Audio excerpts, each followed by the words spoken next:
बड़ी खबर आ रही है चीनी को लेकर। ईरान में चल रहे युद्ध से भारत के चीनी उद्योग में बड़ी उठापटक देखने को मिली है। दरअसल ईरान में चल रहे युद्ध और अमेरिका इजराइल के हमलों के कारण दुनिया के कई देशों में व्यापार पर असर पड़ा है। इसका असर भारत के चीनी कारोबार पर भी देखने को मिल सकता है। आमतौर पर भारत अपनी चीनी का बड़ा हिस्सा खाड़ी देशों को निर्यात करता है, लेकिन अगर युद्ध के कारण वहाँ चीनी की मांग कम हो जाती है या भेजने में दिक्कत आती है तो भारत से कम चीनी बाहर जाएगी। इससे देश के अंदर चीनी की उपलब्धता बेहतर हो सकती है। यानी भारत में चीनी का उत्पादन हर साल अक्टूबर से सितंबर तक के सीजन में गिना जाता है।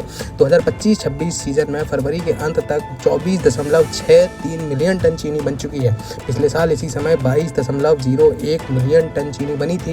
यानी इस बार शुरुआत में उत्पादन थोड़ा ज्यादा रहा। हालांकि पूरे साल का अनुमान करीब 29.29 मिलियन टन का है। इसमें से कुछ चीनी एथेनॉल बनाने में चली जाती है, इसलिए बाजार के लिए उपलब्ध मात्रा कम हो जाती है। सरकार इस साल चीनी की घरेलू बिक्री का कोटा थोड़ा कम रख रही है। अक्टूबर से मार्च तक 13.3 मिलियन टन चीनी बाजार में दी गई, जो पिछले साल से कम है। मार्च महीने में भी बिक्री का कोटा 2.25 मिलियन टन रखा गया है, जो पिछले साल से थोड़ा कम है। इससे साफ है कि सरकार चीनी को संभाल कर बाजार में दे रही है ताकि आगे कमी ना हो। हालांकि राहत की खबर यह है कि अगर युद्ध के कारण निर्यात कम होता है तो भारत में चीनी की उपलब्धता बेहतर होगी।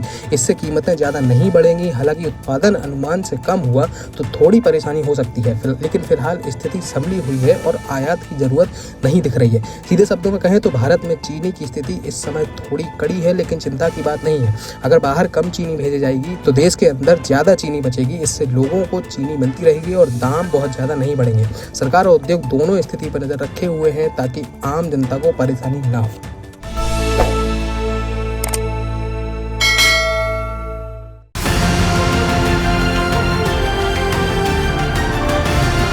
किसान तक, किसान तक, किसान तक, किसान तक, किसान तक, किसान तक, किसान तक, खाना है तो उगाना है, खाना है तो उगाना है, किसान तक, खाना है तो उगाना है।